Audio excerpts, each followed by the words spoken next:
వేములవాడ రాజన్న ఆలయాన్ని మూసివేయడంపైన హిందూ సంఘాలు మండిపడుతున్నాయి. భక్తులకు ఎలాంటి సమాచారం ఇవ్వకుండా రాత్రికి రాత్రి ఆలయాన్ని మూసివేయడంపైన ఆగ్రహం వ్యక్తం చేస్తున్నారు. పోలీసు బందోబస్తు పెట్టి రాజన్న ఆలయాన్ని మూసివేయడాన్ని ఖండిస్తున్నామని బీజేపీ నేత ప్రతాప రామకృష్ణ తెలిపారు. సమ్మక్కకు వచ్చే భక్తులకు ఎలాంటి ఆటంకాలు కలిగించకుండా దర్శనాలు కల్పించాలని ఆయన డిమాండ్ చేశారు.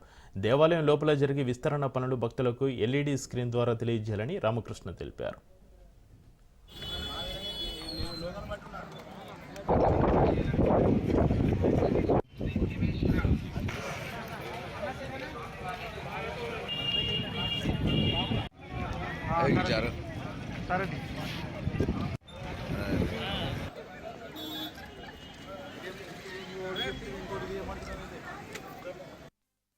ఈ రోజు వేకువజామున దాదాపు అర్ధరాత్రి 1 గంట 2 గంటల ప్రాంతంలో దేవాలయం ముందు గేటు ఆ స్టీల్ గేట్ ను మొత్తం రేకులతోటి ఫిల్అప్ చేయడం ఏదైతే ఉందో దాన్ని తీవ్రంగా మేము వ్యతిరేకిస్తున్నాము. మేము పదే పదే కూడా అభివృద్ధికి ఎలాంటి ఆటంకాలు కలిగించకుండా మీరు అభివృద్ధిలో ఎంత జాప్యం చేసినా సహకరించుకుంటా ఉన్నప్పటికీ మీరు ఈ దుశ్చర్యలకు ఎప్పుడు పాల్పడుతూనే ఉన్నారు. మేము తీవ్రంగా ఖండిస్తున్నాము. ఏదైతే దర్శనాలు మీరు ముందే మాకు ఈవో గారు కూడా మేము 15 రోజుల క్రితం ఇక్కడ పెద్ద ఎత్తున ధర్నా చేసినప్పుడు మాట ఇవ్వడం జరిగింది. ఒక 2-3 రోజుల ముందైనా కూడా ఏమైనా దర్శనాలు బంద్ చేసి ఉంటే తెలియజేసిన అసలు దర్శనాలు బంద్ అనే ముచ్చటనే లేదు అని చెప్పి ఆమె కటాకంచిగా చెప్పడం జరిగింది. సమ్మక్క అయిపోయేదాకా కూడా సమ్మక్క భక్తులకు ఇబ్బంది లేకుండా దర్శనాలు కొనసాగిస్తామని తెలియజేసిన వారే ఈ రోజు అర్ధరాత్రి 50 మంది పోలీసులు 25 మంది పోలీసులు పెట్టి ఇక్కడ రేకులు పెట్టాల్సిన అవసరం ఏమొచ్చిందని అడుగుతున్నాం. మేము తెలంగాణ భక్తుల ఇలవేల్పు పాత నైజాం ప్రాంతం కర్ణాటకకు మహారాష్ట్ర సంబంధించిన లక్షలాది మంది ప్రజల ఇలవేల్పు వేములవాడ రాజన్న. మనం గరీబోల దేవుడు అంటా ఉన్నాం. ఆ గరీబోల దేవుడు కుబేర ధనిక దేవునిగా ఇస్తుంది ప్రభుత్వం. మరి ఈ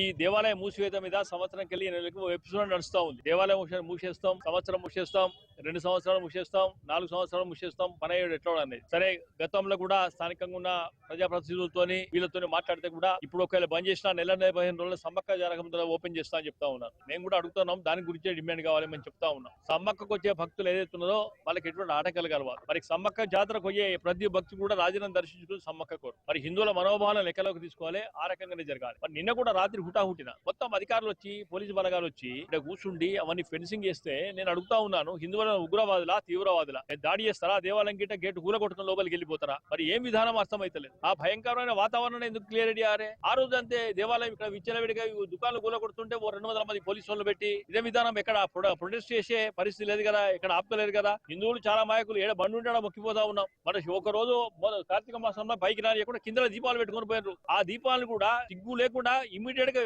వెంటనే నీళ్లతో ఆర్పేస్తారు దేవాదాయ శాఖ అధికారులు వచ్చి. ఇది సరైన విధానం కాదు. ఇప్పుడు కూడా మేము డిమాండ్ చేస్తా ఉన్నాం, లోపల దర్గా ఉంటుందా పోతుందా? ఈ రోజు వేకువజామున దాదాపు అర్ధరాత్రి 1 గంట 2 గంటల ప్రాంతంలో దేవాలయం ముందు గేటు ఆ స్టీల్ గేట్ ను మొత్తం రేకులతోటి ఫిల్అప్ చేయడం ఏదైతే ఉందో దాన్ని తీవ్రంగా మేము వ్యతిరేకిస్తున్నాము. మేము పదే పదే కూడా అభివృద్ధికి ఎలాంటి ఆటంకాలు కలిగించకుండా మీరు అభివృద్ధిలో ఎంత జాప్యం చేసినా సహకరించుకుంటా ఉన్నప్పటికీ